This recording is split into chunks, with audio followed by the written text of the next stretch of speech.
Middle east में Iran, America, Israel के ताजा तनाव के बीच गोल्ड और सिल्वर में तेज वापसी देखने को मिल रही है। क्या यह तेजी टिकाऊ होगी या चंद दिन की मेहमान है? गोल्ड सिल्वर में क्या मौजूदा भाव पर फ्रेश बाइंग की जा सकती है या क्या करना चाहिए एक ट्रेडर को? इस पर बात करेंगे all India jewellers and gold Smith federation के नेशनल सेक्रेटरी नितिन केडिया से।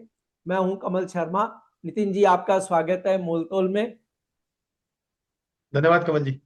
जी नमस्कार नितिन जी।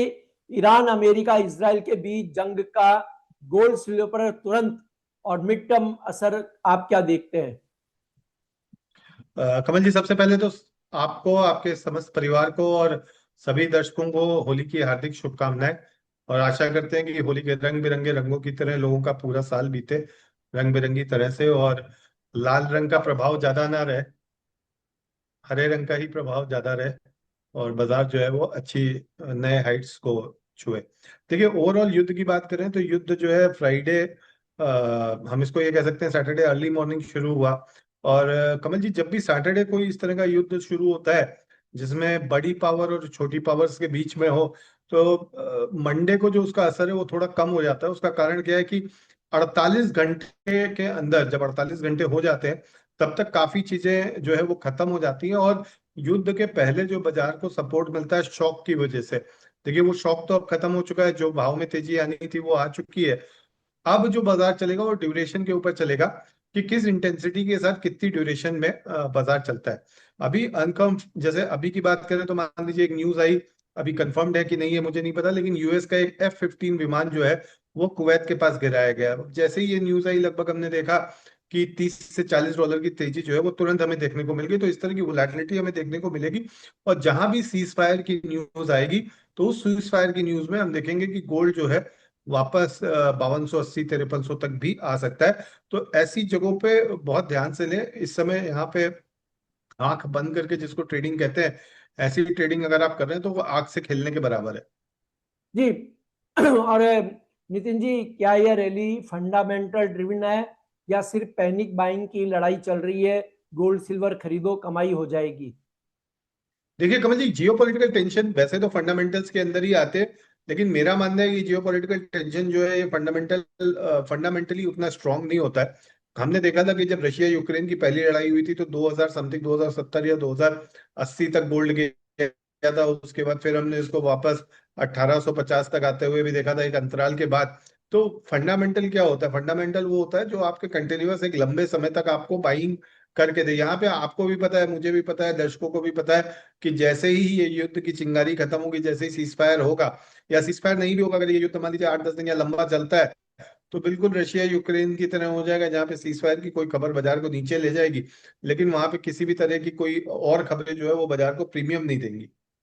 जी। और नितिन जी, क्रूड ऑयल में उछाल का सिल्वर और गोल्ड पर कितना प्रभाव पड़ेगा?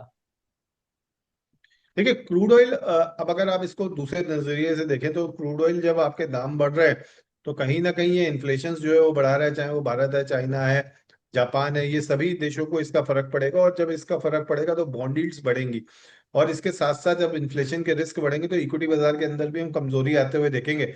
अनविलिंगली विलिंगली जो हेज फंड्स या फंड्स है, ETF फंड्स हैं, उनको अपने आप को हेज करने के लिए गोल्ड के अंदर बाइंग करनी ही करनी पड़ेगी। तो अगर क्रूड के दाम बढ़ते हैं तो कमल जी ये सपोर्ट करेगा गोल्ड के दामों को। पर यहाँ मैं एक बात और कहना चाहूंगा कि इसके पहले हमने जितने भी वॉर देखे हैं, चाहे वो स्ट्रेट ऑफ हॉर्मुज को बंद करने की बात है या रेड सी को बंद करने की बात है, इतना होने के बाद भी क्रूड में जो 10% की तेजी हुई है, ये मेरी समझ के बाहर है। क्योंकि इस तरह के माहौल में जो तेजी होनी चाहिए थी वो कम से कम 20 से 25% की होनी चाहिए थी। जी। और क्या ETF इनफ्लो और फिजिकल डिमांड में बदलाव दिख रहा है या अभी ये वेट एंड वॉच पोजीशन में है? देखिए ETF का तो मंथ एंड तक डेटा आएगा तो हमें आइडिया लगेगा कि ETF के अंदर क्या डिमांड रही है। लेकिन फिजिकल के अंदर जरूर कमल जी, कल हमने 1,75,000 तक भी सोने को बिकते हुए देखा है। तो इन्वेस्टमेंट की जो डिमांड है वो काफी हाई है। जी। और टेक्निकल लेवल के हिसाब से अगले बड़े रेसिस्टेंट और सपोर्ट लेवल क्या है सिल्वर में और गोल्ड में, भारतीय रुपए के अंदर बताएंगे? कमल जी देखिए, जब इस तरह की जियो पॉलिटिकल सिचुएशन चलती है जहां पे एक चिंगारी जो है वो बड़ा धमाका कर दे, या एक खबर बाजार को पूरी तरह बर्फ की तरह पिघला दे, तो ऐसे में लेवल्स तो काम नहीं करते हैं। लेकिन फिर भी अगर ओवरऑल केवल चार्ट के बेस पे देखें, अगर हम ये पुरानी खबर हटा दें, तो नीचे में 5280 और 5150 का सपोर्ट बन रहा है। भारतीय बाजारों में बात करूं गोल्ड की, तो 164 और 161 के सपोर्ट बन रहे हैं। रेजिस्टेंस की अगर हम बात करें तो 172 और 177 का रेजिस्टेंस बन रहा है भारतीय बाजारों में।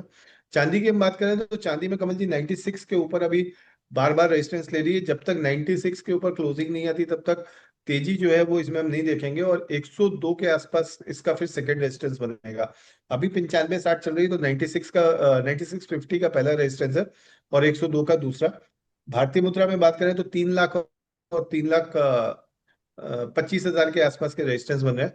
सपोर्ट की अगर मैं बात करता हूँ तो 2,75,000 का भारतीय बाजारों में पहला सपोर्ट है और 2,60,000 का दूसरा। और अगर मैं इंटरनेशनल बात करूँ तो 85 का पहला सपोर्ट आ रहा है और 80 का दूसरा आ रहा है। वॉर फ्रंट से कोई भी न्यूज अगर नीचे के लिए आती है तो वो आपको डबल इम्पैक्ट इसलिए भी करेगी क्योंकि यूएसडी आईएनआर में जो हमने वीकनेस आते हुए देखी है वो वापस रिवर्स कर जाएगी। और अगर नितिन जी जंग रुकती है, थम जाती है, तो कितना तेज करेक्शन संभव है गोल्ड सिल्वर में? देखिए, अगर ये रुक जाती है तो मुझे लग रहा है पहला लेवल तो 5280 का है और दूसरा लेवल 5150 का आता है।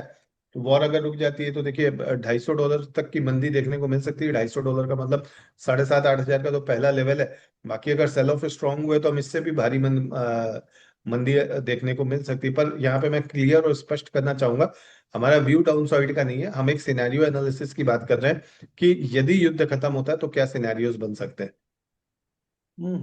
और नितिन जी, आपका 1 से 3 महीने का प्राइस आउटलुक क्या है गोल्ड सिल्वर के लिए? भारतीय देखिए, मुद्रा में अगर बताएं प्लीज। 1 से 3 महीने की अगर मैं बात करूं तो मुझे लगता है गोल्ड 1,75,000 का टारगेट जो है वो अचीव कर लेगा। और सिल्वर की अगर मैं बात करूं तो 3,25,000 मुझे लगती है। जी, आपका कोई डिस्क्लेमर? कमल जी, ईटीएफ के माध्यम से सिल्वर में मेरी बाय पोजीशन अभी भी बनी हुई है। जी, आपका धन्यवाद, शुक्रिया नितिन जी।